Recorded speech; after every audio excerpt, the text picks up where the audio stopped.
enteekateeka n'okweteekateeka mu kalulu ka 2026 zirabikanga abasajja mu kibiina kya NRM bazikwasizza maanyi nga bwe gwali mu 2016 ng'abayimbi beegatta okukola oluyimba olumanyiddwa nga tubonga naawe tutegeddeko nti ne federation etandise omulimo gwayo.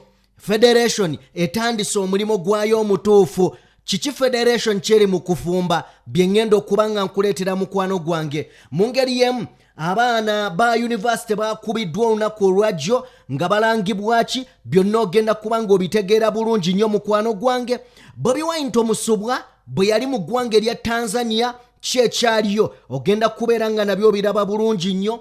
Oweekitiibwa Mathias Mpuuga Nsamba akalambidde ayongedde okubanga aluma ejjiiko ku bikolwa bya mwami Museveni ne gavumenti bw'avuddeyo n'ategeeza bigambo ki Mathias Mpuuga byagambye bannayuganda. Mu ngeri y'emu eggwanga Uganda si bavubuka bokka be bakooye wabula abakadde n'abaana buli omu ali wandalulusu byonna ogenda kuba ng'obiwulira era obitegeera mukwano gwange. Abaana abato bavuddeyo obaolyawo nabo ne bakakasa ani ateekeddwa obaani gwe beetaaga abakulembere. Byonna nsobodde okuba nga mbikuleetera mukwano gwange. N'agasingakaawo ngenda kuba nga kutuusaako nzikiriza nkubuuzeeko nkugambe nti mu federation ekulirwa Eddy Kenzo erabika ng'erina kyefumba wabula tulina obubaka bwa Robert Kyagulanyi Ssentamu bwe tugenda okuba nga tusembyayo eri abayimbi mwenna. Amazima gali nti mukoze ekisoboka oba bakozesezza ekisoboka okulaba nti mumusuula but omusajja akyaremedde waggulu. Mbaanirizaako mwenna gye musinziira okuba nga mutugoberera abali mu bitundu by'ensi ebyenjawulo mwenna mbaanirizaako. Omukutu oli ku DPTV Uganda and of course yenze Sajjime abeerawo okuba nga mbatuusaako ebintu ebyenjawulo. Njagala kubeera nga mbatandikirawo straight away bwe tuba nga tutandikiddeko mukwano gwange wano munda mu ggwanga lyattu Uganda. Njagala kusooka mbe nga nkuwa obaolyawo ebimu ku bintu ebitambula nga bwe twagambye olunaku olwaleero tuyinza okwetooloolera ennyo obaolyawo ku federation gye tugenda okuba nga tusimbako essira. Wabula njagala onzikirize mukwano gwange wenna gy'osinziira okuba nga otugobera tusooke tulabe embeera eyabaddewo mukwano gwange olunaku olwajjo wali ku university ekyambogo. Poliisi bwe yagenze mu maaso n'okuba nga egumbulula abayizi era bwetyo nebayisa ng'ekyonziira wano mu Uganda amateeka galabika nga gaviirawo ddala. Kale nno kasooke tulaba embeera ebaddewo wali ekyambogo university ekyabaddewo mu kalulu akagenze maaso ng'aba NUP abajjidde ku kaadi ya NUP nga bakwatibwa ng'ebyonziira. Katusooke tulabe katono nnyo when we return back tusobole okuba nga ate tweyongerayo.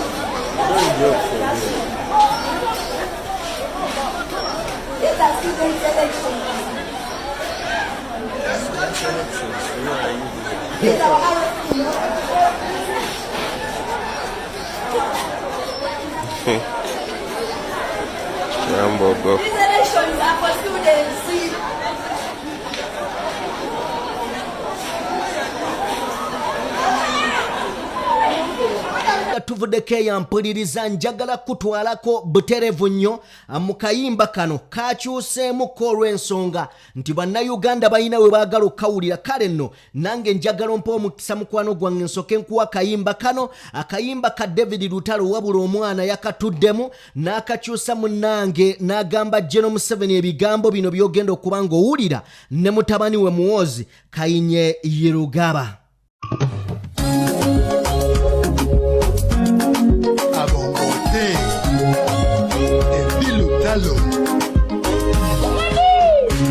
Eno sala yoyo mujasi yatwagaliza okufa bambi tate yatonde kunensi kusabye muwe ebirungi ebimuleetera okutukomya abantu obimuwenga mu bungi osangana kwamu ekitimenti ekimufuukula mu langi ekisabye mwa bulungi atenga mudani n'obulumi omutima kunkyusa ebituli byakibalama n'abantu abangi kuba ebisanja tebimukusa nemwafuga asigala aluma emyaka ne bwe gisebengera omutabani ali eri yeepika amalwaliro ne bwe gamemenguka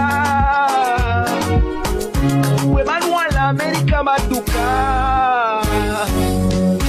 omulabe waffe mukuse akute abongote tweyagale nga yeebase akute abongote mwe bigaana osalegezi akute ddala babongote balye bakute wabula General Museveni weyagalidde mu Uganda yafa mpuliriza ani akulembera Uganda era ani afuga Uganda tulinamu abantu babiri wabula bw'obuuza abantu abaagala ensi yabwe okubeera ennungi balina gwe boogerako ng'omukulembeze okugeza ne bwe babeera abaana bato nga bwe ŋŋenda okuwa bajja kwogera omukulembeze baleka omufuzi katufune akatambi kano.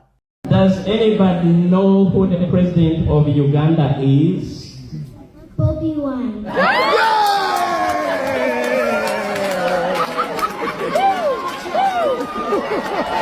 People power.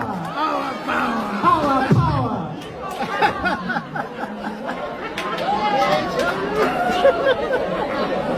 What's your name again? Webaza wenna gy'osinzira okuba ng'otugoberera nkugambe nti weebale nnyo weebalire ddala muganda wange okuba ng'ogoberera omukutu gwaffe eno ye DPTV Uganda nja kusaba genda mu maaso n'okubeera ng'ate osubscribinga ku mukutu gwaffe Sheikh Ashraf omusomi wa dduwa munoonyeko gw'alina ebizibu eby'enjawulo mukwano gwange asobole okubeera ng'ate akuyamba nga bwe nkugambye nti eggwanga Uganda ddyo lyafa era lyavunda amazima gali nti gwe wennaagamba nti Uganda enyuma oyinza okuba kyoyogerako nga either tokimanyi oba tokitegeera njagala katono nnyo tufune akatambi k'owekitiibwa Mathias Mpuuga Nsamba bwe yavuddeyo munnange n'agamba mukyakaabira bukaabizi munnaye koolansi olaba bali amabaati agaleekaana ate koolansi ataleekaana katufune akatambi k'owekitiibwa Mathias Mpuuga Nsamba.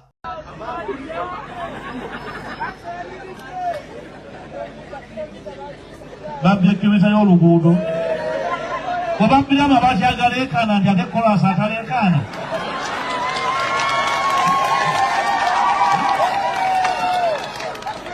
obanga ku muntu akula n'amabaati n'agamba nago nga tukuta ekijja kikole ki kati abantu abatambulira mu mbeera eyo bwe basigala nga batukulembera ffe tuba n'ensobi abasinga kumwe muli bavubuka ffe ebyaffe byabibuwa tulwanirira abaana bano baleke kulowooza nti twali bakapere nga weetuli yonna gye muli omaze emyaka 2 ku sejji ya bodaboda obulamu tebutambula tolina musango gwe wazza kuzaalibwa nakubanga olina byonoobirira omusango gw'olina bwe batonaba kulwanira mbeera eno ekyuke wabbibwa n'abaana bagenda kubbibwa waakirwanirira abaana bano embeera eno ekyuke kusejji ya bodaboda enfuufu musana mpewo olwala osomese waakiri omwana wo abeereko waakiriko agende kusomera asome agende mu yunivasite otunze kibanja bw'avaayo tewali mulimo ate n'omwana akwegatewo kusejji ya bodaboda n'omwana akusangewo alange okubuuza kazainde obadde wano eyo embeera gye twagala okulwanyisa eggwanga likyuke muli eyo mweyaliikirira kiki ekinajja temutya temweyaliikira nange kyeneeraliikirira naye ffenna wamu tusobola okumalirira ne tugamba embeera eno eveewo manyi bulungi Kyagulanyi Ssentamu alina omusaayi ng'ogugwo Koleti Namugga alina omusaayi ng'ogugwo omusalawo ne mugamba ng'abavubuka nti tugenda kukyusa ekitundu kikyuka awe mwasalawo wano temuddayo okwejjusa kye mwakola era temukyetonda kye mba mwetonda nti mwagumiikiriza nnyo embeera eno okufaana nga bwefaana bweti.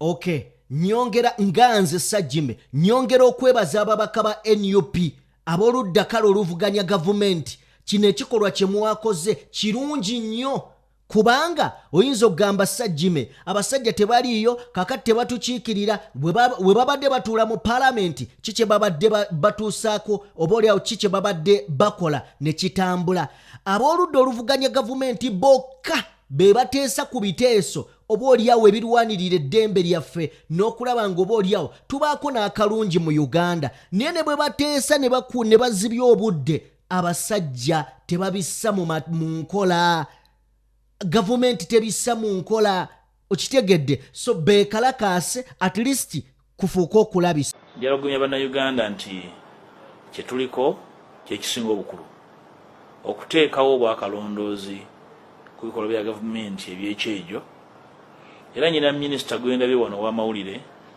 owa gavumenti avunaanyizibwa ku mawulire n'okuwabula eggwanga yakulira guidance naye obanga eggwanga liwabula omuntu afaananga Dr. Baliomunsi buli munnayuganda yewabule yekka n'amaka ge kubanga ekifaananyi kya minisita oyo okugamba nti bye tulimu byakatemba twasaba kye twayita accountability ku bantu abaabuzibwawo ne tusaba obwenkanya ku bantu abattibwa abasukka 50 kakati mu byabadde ayogera mubaddemu accountability ki ku bantu abaabuzibwawo alina gwannyonnyodde nti ddamulira eyakwatibwa abasirikale abali mu byambalo by'eggwanga oba kanatta eyakwatibwa abasirikale n'abalala bonna zetubanja mu lukanga lw'18 bano abali wano mwami bali omusani gwannyonnyodde gwawaddeko accountability alyoka alowooze nti tuli mu katemba okuggyako nga y'omu ku batemu aleke okujja bannayuganda ku mulamwa ne famire ezibanja baŋŋamba nti Dr. Baliomunsi Semaka ne bwe kiba nga Semaka ate nga yavunaanyizibwa ne kuwabula eggwanga ng'endowooza ye eri ku ddaala eryo eggwanga lino lyekaabire tuli mu kubanjizaako abakyala ababanja abaami baabwe abaana ababanja bakadde baabwe abazadde ababanja abaana baabwe bwe kiba nga ku myaka gye amuyita katemba eggwanga lyekaabire njala kumutegeeza gwayita katemba lwalikyalako ewuwe walitegeera nti ensi yeetaagamu okutegeera n'obwenkanya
Don't be a victim, be a solution. The future in our hands. You're not alone, we are together, standing firm for each other. I know we find our way, our freedom.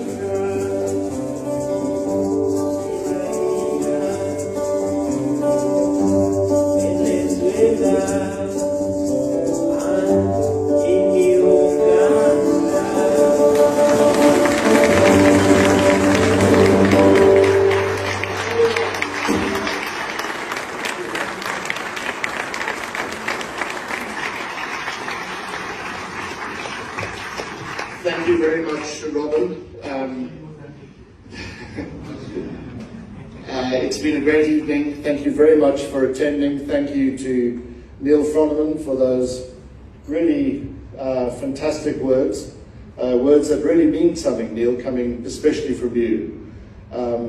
Okay, oyo ye His Excellence Robert Kyagulanyi Ssentamu. Bwe mba nga kuggyeko eyo njagala kutegeeza nti waliwo namukadde oba olyawo eyavuddeyo n'akiikirira abakadde. Mpuliriza, abantu bangi bagamba nti abakadde bagamba nti bo beebaka ku tulo tebawagira abavubuka. Njagala owulire ebigambo by'ono mukadde, njagala owulire ebigambo. Naawe omukadde ali eyo ng'otugoberera oba olyawo nga basobola okuwa akatambi kano, otegeere ensi ki kye yeetaaga. Mutegeere ensi ki kye yeetaaga. Nsaba tulaba akatambi kano. Kati owagirani jajja? Owagirani? Owagira Bobi Wine?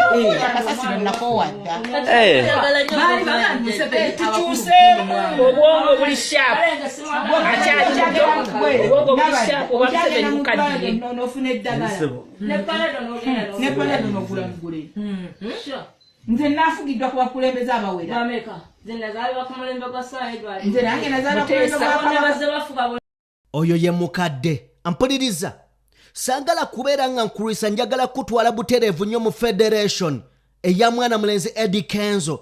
Yes, lwaki tugamba nti ya Eddy Kenzo si y'Abannayuganda? It's because eina ambitions ndala okusukka kwezo ze tumanyi. Omusingi ogwa Federation eno gwazimbibwa ku kubeera nga bagenda kunoonyeza abayimbi oba abayimbi ne abayimbi n'abagwa mu kkowa eryo, okubeera nga babanoonyeza emirimu ne opportunities ez'enjawulo ne ba stakeholders. Kakati muganda wange, Federation nga bwe unajjano ne mbagamba nti Federation efomingiddwawo, yes, ne Federation eyina ebiruubirirwa n'ebigendererwa birala. Era nenkugamba Federation eno ezenge etagetinze kuba Robert Kyagulanyi Ssentamu mitembo aka Bobi Wine bye biruubirirwa bye bigendererwa ebyagireeta. Era nenkugamba nti abantu abali emabega wa Federation eno ng'oggyeko feesi ya Eddy Kenzo n'abalala abaliwaawo, waliyo emabega omukulu amanyiddwa nga General Salim Sale. Yes, bwe tuva ku General Salim Sale yajja n'akiikirirwa Robina Nabbanja Musafiri.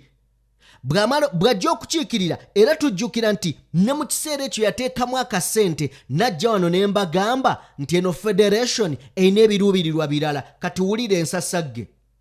Tukimanyi bulungi nti Federation yajja kuba Bobi Wine, yajja kulwanyisa Bobi Wine. Era mu kiseera ekitali kyawala nnyo, omanyi buli kintu kyetaaga obudde. Mu kiseera ekitali kyawala nnyo Federation amawulire genjagala okuba nga nkuwa gatulaga nti bali mu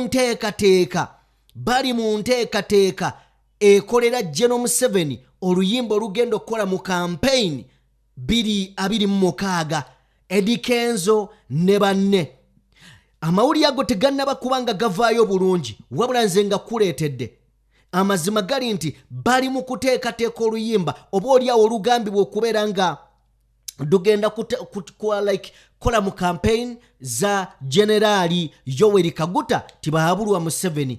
Tukyagenda maaso n'okubeera nga tugoberera ensonga ezo slowly, mpola tujja kubeera nga tukuwa ebisingakaawo amawulire agasinga nga gazze, wabula mu kiseera kino ago ge mawulire agaliwo. Ampuliriza, njagala katono nnyo nsooke nkutuwaleko wano otegeere nti Federation eno n'abayimbi abalimu abantu bangi.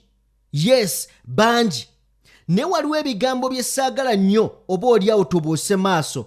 Kinajjukirwa bulungi nti Bannayuganda baali beeyunitinzeeko ne bagoba abayimbi mu Uganda okugenda mu bivvulu byabwe.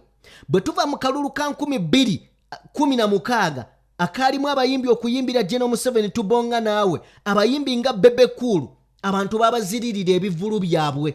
Era mujjukira yali ategese ekiwaatule ekivvulu n'akijjayo, oba yali atadde ne Kavumba simanyi, ekivvulu ekyo yakijjayo. Mu ngeri y'emu abayimbi nga Ajaluna mu biru bategeka ne mu byalo ne babagoba. Mu mwaka gwa 2016, 17, 18 Abannayuganda baawera abayimbi. Mujjukira ne Good Life ekivvulu kyagisala abantu baagaana.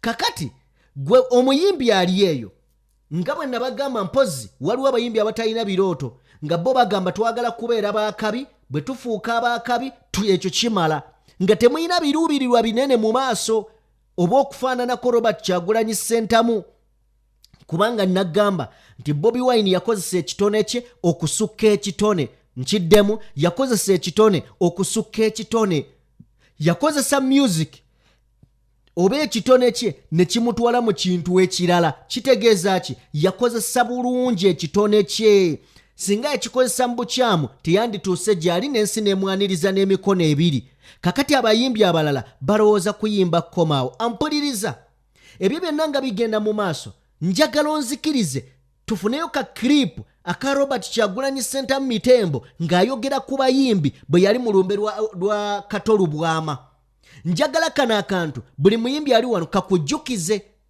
gwani kiki kyoteekeddwa okukola naddi lw'olina okukikola biki by'olina okwenyigiramu na biki by'otalina kwenyigiramu ampuliriza njagala kukusiibula wabula nzikiriza nsooke nkwebaze webale nnyo webalire ddala okubeera nga muganda wange ogoberera omukutu guno eno ye DPTV Uganda yenze Sajime era nze mbeerawo kubanga mbatuusaako ebintu eby'enjawulo mwebale nnyo mwebalire ddala kambalekere Robert Kyagulanyi Ssentamu Mitembo wa Robert Dob Style jazze ng'akozesa oba oliawo mu by'obufuzi njagala owulirize ebigambo bino biddemu obiwulirize bulungi otandike okujjukiza omuyimbi oyo ng'ategedde ky'omujjukiza peace. Mr. President yala nkusabe ojje okuwagiza ab'ennyumba eno n'abataka n'eggwanga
bakadde baffe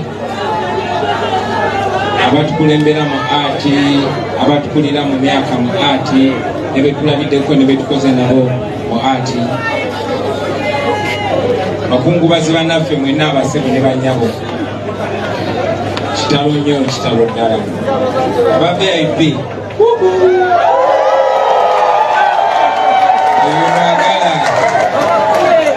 niba bagamba okwenkalakaasa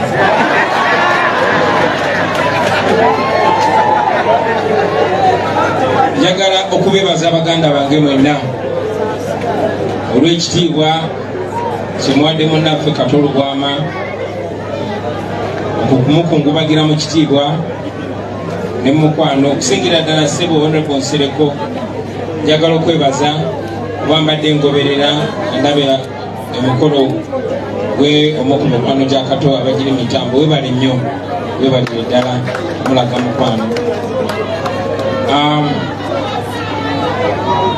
baganda bange olwaleero zize wano ku lw'enju yange n'abantu bange ne baganda bange okutuusa okubagiza n'okusaasira eri nnamwandu abaana n'ab'enju ya muganda waffe Katolubwama eggwanga lifiiriddwa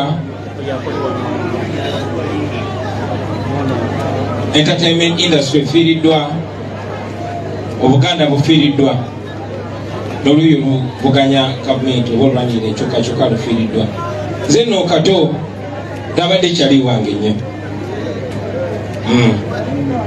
naye abadde kyaliwa ffenna as a family. Ate mu ngeri nyingi nnyo bwenzira mu art nesanga family member tuli wamu. Bwenzira mu bwetwali mu parliament ye10 twali ffenna.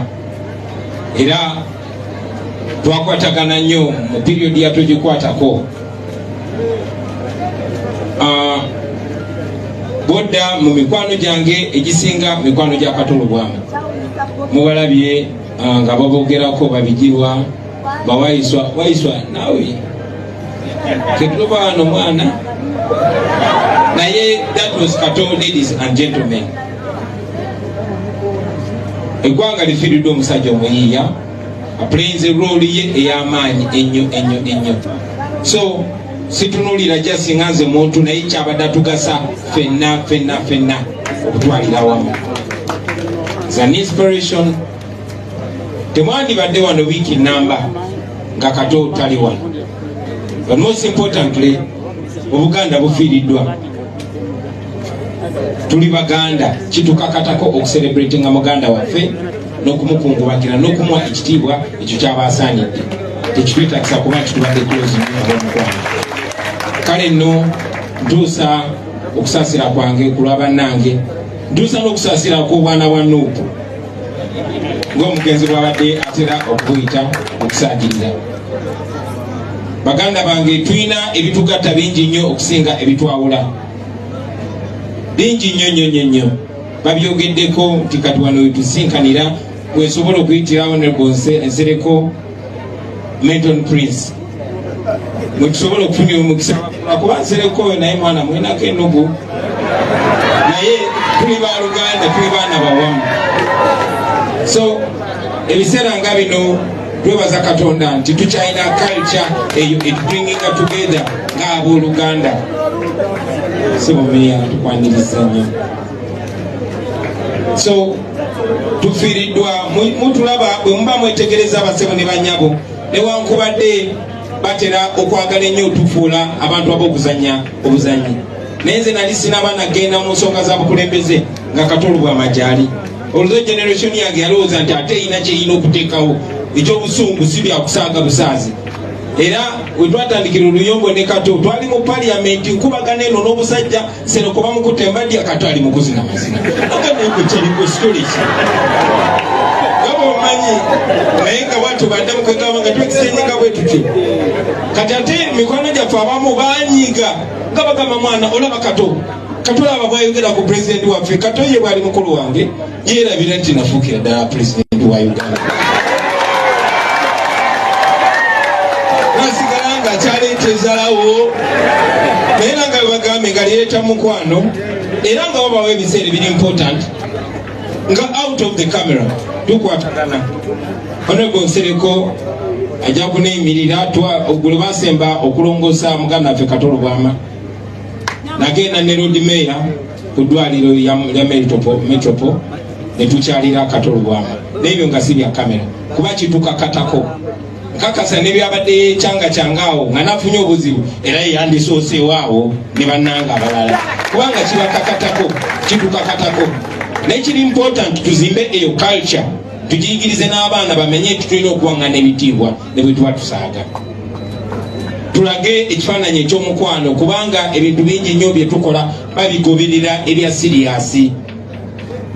So mu kaseera kano jagadde mu ngeri enjawulo family ya Katolo bwama bannange mbasaasire naye muganda wange Kato olwaleero nga tukusiibula jagadde omanye nti sikwina akombwa. Tambula bulungi mulongo era bwe tuba tweguddeko mu part 2 omanye nti tuli baluganda, tuli baana bannambi ate tuli ba artist. Ate eggwanga litwenyumirizaamu nnyo.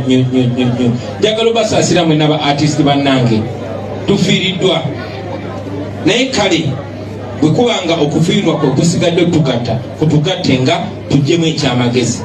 Kale bwe kubanga okufa kyekisigaddewo okutujjukiza importance gye tulina tugimanye. Bannange ba artist tuli intelligent. Bw'oba otutte ebbanga n'osoma articles mukadde waffe Ashraf Somogerereza awandiika ojja kumanya tuli intelligent. Honorable Mpuuga kyogeddeko munange tuli intelligent kati was an intelligent man. You artists, you are intelligent. Fe highest mark ya intelligence waliwo omusajja omu emmotoka bakyasinza okuba omugezi bamuyita Marcus Garvey yagamba a civilization is not complete without its art, the highest form of expression of human intelligence. But you artists have let thieves run away with what belongs to you. Era nasanyuse nnyo nga mndaba muganda wange John Sekawa annyonnyola ku TV nti tebalina ate tufuula abatategeera nga tefe tusinga okutegeera. Tosobola kuŋŋamba nti mwekolamu omulimu nga mukukolera mu ofisi ya muntu. Sinze artist yasooka okujja okwogera amazima, bangi nnyo bagoogera. Sinze artist yasooka okujja okulaga abantu nti eno ensi yammwe. This is reality we are talking about. Muganda afomu yabadde wano n'agamba nti no tulekerawo okwogera ku by'obufuzi nga tuli ku bafu. Simanyi kikyoyita byabufuzi basebo ne banyabo nettaala eyo eyaka ekulaga layite byo nabyo byabufuzi. Kubanga bannabyabufuzi be basalawo oba osobola okubeera ne balbu eyo oba tosobola. Mwe ba artist mukimanyi bulungi nnyo. Bakadde baffe abakulu muzze mubigoberera mubimanyi bino ebintu. Mumanyi ensonga lwaki batta Byron Kawadwa era impact yali alina okubeera nayo. Mumanyi ensonga lwaki Okot Bibite yafeesinga kyeyafeesinga. Mumanyi lwaki Sebadduka yawangangusibwa. Mumanyi lwaki Fire yawanganguka. Mumanyi lwaki Kyaliwa Fire bamutta Jesse Kasirivu. You know the facts. Tekina kulinda abaana baffe babazukulu baffe ne babenefitinga from that. Abaddugavu babeera basirebe okumala emyaka 4 paka wavayo bali abakambwe ne bagamba enough era ekyo ne kikoma. Singa tebavayo singa tukyali basireevu. Olunaku lwaleero batufuze mu nfuga ey'obumbula okumala emyaka 4. Nabadde ndaba mukadde wange Ssenkubuge Siasa nga bali ku interview wano wennyini nga bagamba mwayizanyanga emizannyo ne muzannya ndiwulira ne muzannya 30 years of bananas. Lwaki temukyasomesa abantu ku bikwata ku ggwanga nga muyita emizannyo? N'agamba bwekikola kati bakuba amasasi bireeta stories bakuba amasasi. Kyemugambe eddembe lyaffe lyatugwako okutuuka ku ekyo namwe ne mukkiriza mwatuteekayo ndikakati tufe abakulu tutandise okufa. Okay, siri mukulu nnyo neneebalira mu bakulu. Abaana bano abaddako mwagala basange industry nga terina any bit of freedom. Mukimanyi nti ffe essuubi lya Uganda eririwo kati si nsobi basebo ne bannyabo nti olunaku lwaleero abakulembeze ba politicians ne ba leaders bakusekuŋŋanidde wakatolo bwamu. Si nsobi nti olunaku lwaleero after katolo bwamu okubeera mu parliament, after nze okubeera mu parliament tulinayo Geoffrey Rutaya, tulinayo Dr. Hilda Mani, tulinayo naawe sebo nkulabanga artist. Okay? Sebo Dr. Dandi oyo omukulu gwe bayita Nalukoola twamuyitanga Dr. Dandi mu 97-98. Era yalinga muyimbi ng'ayimbanga Shaggy. Singa sitya kumpaabira mu kooti nandibajjukiza yakayimba ke kamu. Wangi mbajjukizeyo Nalukoola bwe yayimbanga. Mbajjukize Dr. Dandi ne bwe wayimbiranga ddala. Angambe akiriza alowooza nti Dr. Dandi gwe mulaba gwe bayita Nalukoola lawyer wa DP. Twayimbanga naye nga nyimba ne mukwano gwange gwe bayita Master Parrot.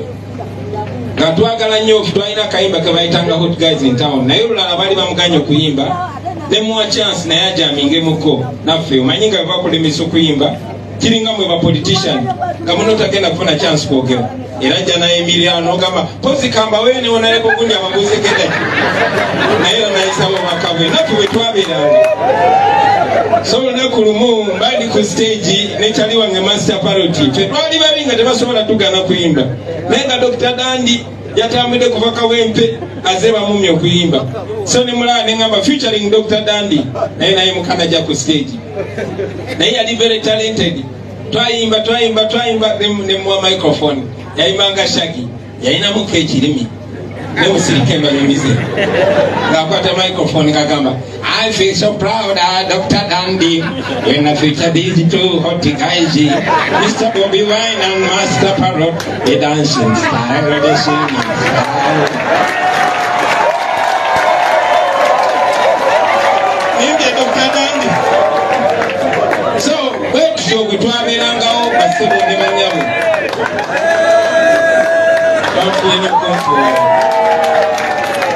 Eddy Stereke bampadde kyabiri. So mikwano gyange mu kaseera nga kano twagala nnyo okulaba nga tukomyawo omukwano ogwo, nga tukomyawo obwa Sseruganda obwo, but most importantly nga twejjukiza obuvunaanyizibwa bwe tulina. Obuvunaanyizibwa obwo butandika nga tukwataganye ng'abooluganda. Njagala nange okittaanya mukulu wange Nyanzi kyayogedde nti abaana ba wano tukozesebwa nnyo okulemesa enkyukakyuka yaffe. Abaana ba wano tukozesebwa nnyo okunafuya bannaffe. Abaana ba wano tukozesebwa nnyo okwenafuya. Kiri very important buli omu akijjukize munne, tuleme kijjukiranga nga tuziika bannaffe, wabula tukikozesa ekitubenefiting. Njagala okubebaza okuteekateeka enteeka zino zonna. Muganda waffe Kato wumula mirembe, Mukama akusaasire byonna ebyakusobako. Ffenaffe tulina buzibu era tujja kusigala tukwatagana ne family in case abaana abamu already bakyali baffe. Tujja tambula tutambuze obulamu, tu creating memories ennungi, simbi tuzimbe entindo, tuleme kuzimba bisenge, tubeere bimu ng'abaana bannambi. Mukama abampe omukisa mwe bazimu.